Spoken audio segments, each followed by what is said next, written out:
rubrique jonge Mounass dañ lay bàyyi rek ñu daal di waxtaan comme ni nga ko annoncé tout à l'heure femme intellectuelle et jonge ñi nga xam ne ñu ngi xëy dem ci bureau yi ñii di xëy di liggéey ci télé yi naka la ñuy def ba gérer c'est que war xam dama fi am ay noon xam ay soppe laa fi am tamit ay soppe rek nga fi am nit bo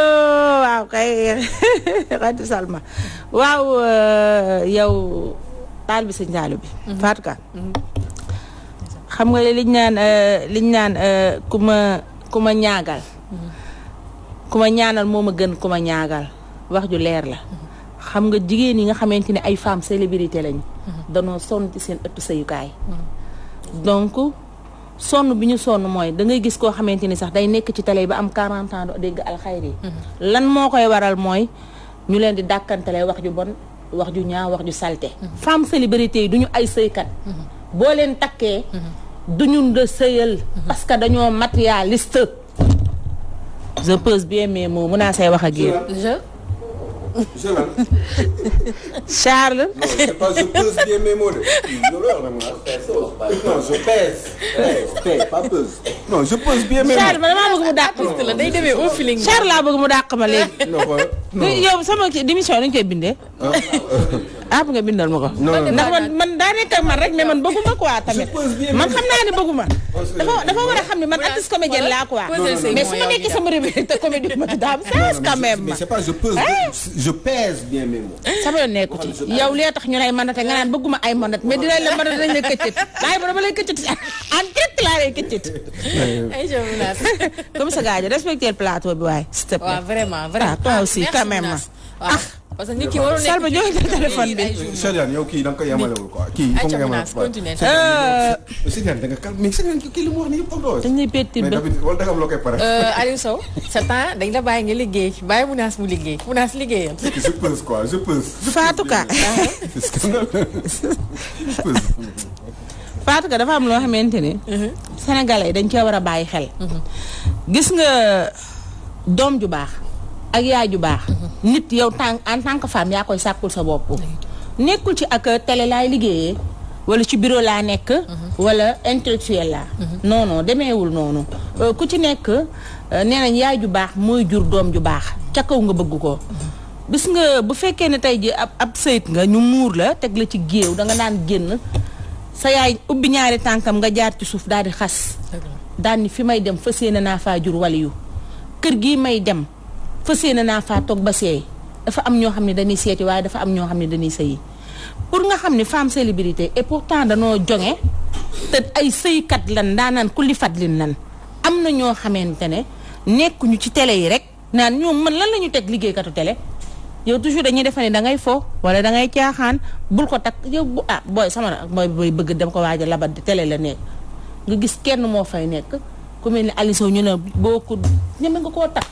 kooku nga xam ne télé lay liggéey booy bi daa am xaalis yoon na salaire boo ko takkee du la sëyal ña ngay ragal ni dangaa am loolu dafay lal iñaan ndaxte bu fekkee ni yow Aliou Sow yow rek yaa war a am sa jabar warul am man iñaan laa koy tuddee donc nit ki soo ko bëggee li nga bëgg sa bopp di nga ko avancé te ñoom sax femme célébrité booy seet sax ñoo gën a jonge ñi nga xamante ni ñoo nekk femme bu foyer te ku ci nekk quand même xanaa ñaan nga yàlla di xëy di teel a xëy di guddee wàcc donc mais soo nee man mii kat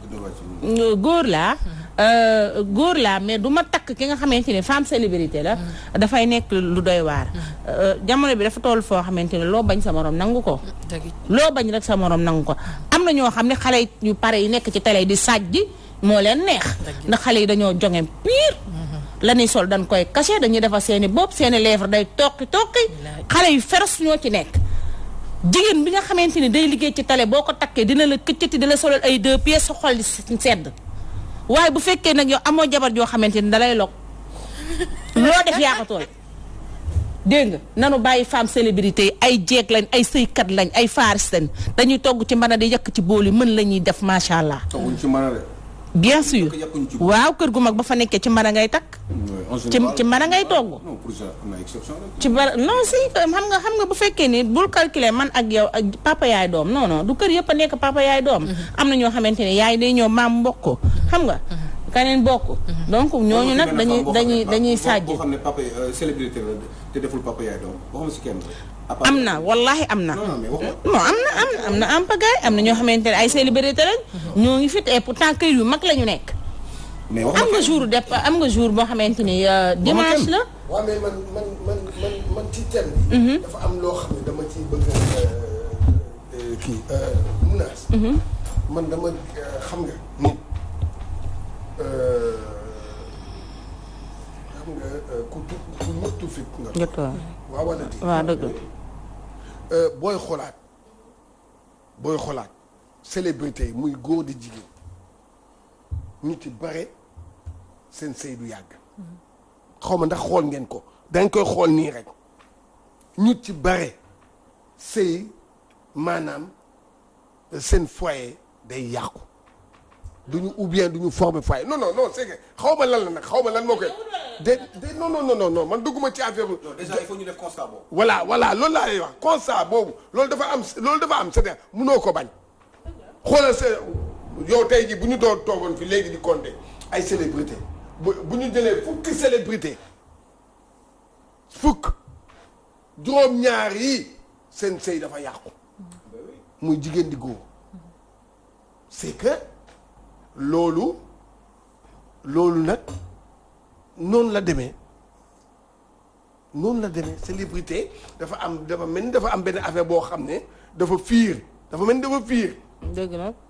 loolu moo am léegi nag li koy indi nag loolu nag yooyu yi koy indi daf ci am ay affaires yu bare parce que man gis naa fi man am naa ko may xarit boobu presque ñu bare sax xam nañ ko amoon jabar boo xam ne animatrice bu rëy la fii ci benn télé mais avant muy nekk animatrice sëyam dafa baaxoon normal nañu waxante dëgg dafa baaxoon neex ba dee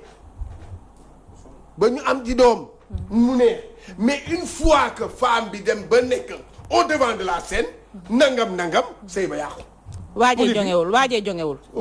waaye non uyu ma. laaj ma lu tax. uyu ma xoolal déglu ma fii xam nga yow. avant muy dem foofu. waaw non mais c'est que uyu ma xam nga Mounass bul kii rek yow nga bëgg a wax góor xam nga ma li. non wallaay du question que lii moo may boole ak yow. mais dama ne non attends waa déglu ma. Mounass yow lii moo may boole ak yow. yow da nga nekk anti góor.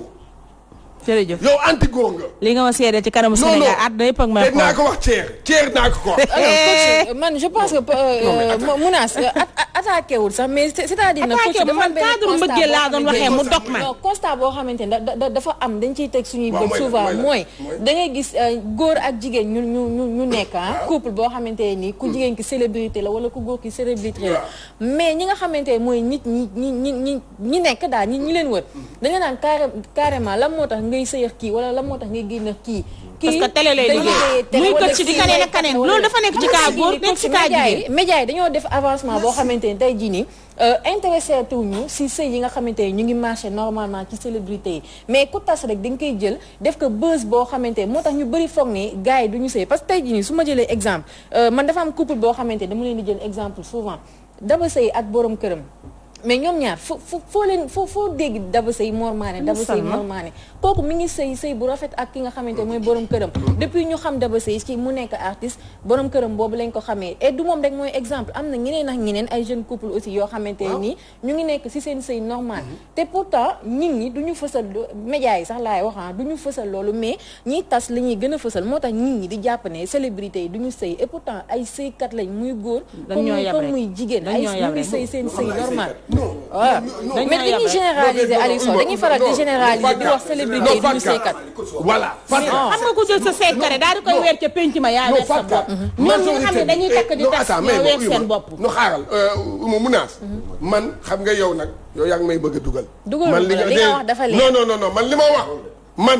man newuma man bañ naa ba ne la jox naa la benn pourcentage nee naa la ci 10 7 yi duñ dem mais toi comme yow loolu majorité waaw loolu mooy majorité yow li nga wax ci Daba Seye d'accord am na ñeneen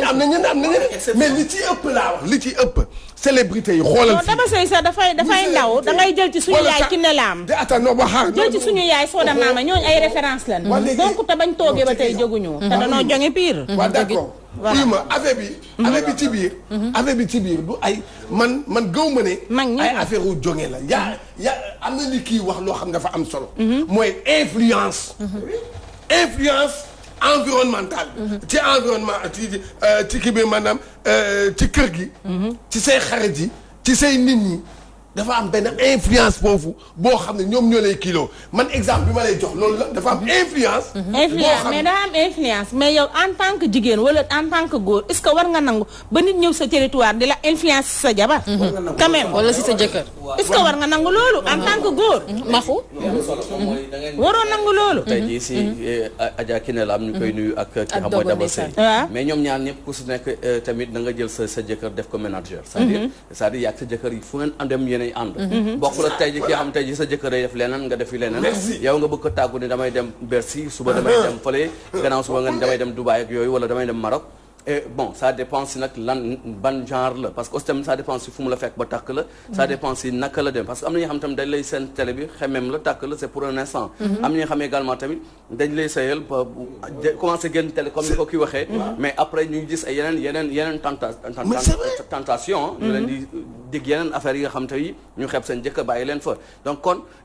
pour man tamit loolu complicité bi mooy loolu bañ si xajal kenn parce que loolu mooy Sénégal tey su fekkee ni tey ji environnement bi mooy kër gi mooy mbokk yi mooy dëkkandoo yi duñ la may jàmm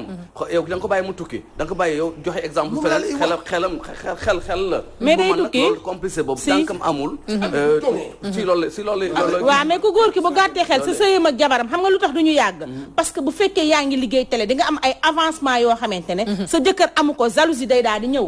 parce que mën nga ko am ëpp xaalis sax si da nga koy ëpp xaalis ba ngay am ay moyens yaa ngi voyager yaa ngi génn li la war yow sa jëkkër mooy compréhension ba nga xamante ni donc naa dawal confiance sama diggante ak sama soxna ba kenn du ma mën a jaxaseeg moom xam nga ni jigéen bi liggéey télé ak jigéen bi nga xam ne liggéeyul télé duñu benn donc mais léeg-léeg menace nag léeg-léeg célébrité day am différence li si ëpp nag boo mooy sama mooy demande divorce mooy dem ba xeeb jëkkër loolu ñàkk ngor la ça dépend xam nga bu dee dangaa wét gore wéttali ko gore kon adduna du yàgg ba nga jaay sa ngor alal du la mën a fëkk dafa am borom gis nga borom li ñu naan borom yaay ju baax mooy jur doom ju baax bu fekkee deretu ngor dafa nekk ci ak deretu jomb am na loo xamante ne adduna du la ko mën a jaral parce que suur nga démb tey soog a ñëw kon dafay baax ñuy nampatal suñuy doom ci suur yar leen lépp mooy jonge rek jonge bu ñu tuddee baat bi moo diis que dañuy defe ne affaire u néeg la affaire u li lépp mooy jonge la ndax à bas âge nga jàng sa doom boo wéetee na nga gore boo wéttalikoo na nga gore sama yaay def na ko ci man doonul lu may fàtte te dama koy togg di ko waxee samay doom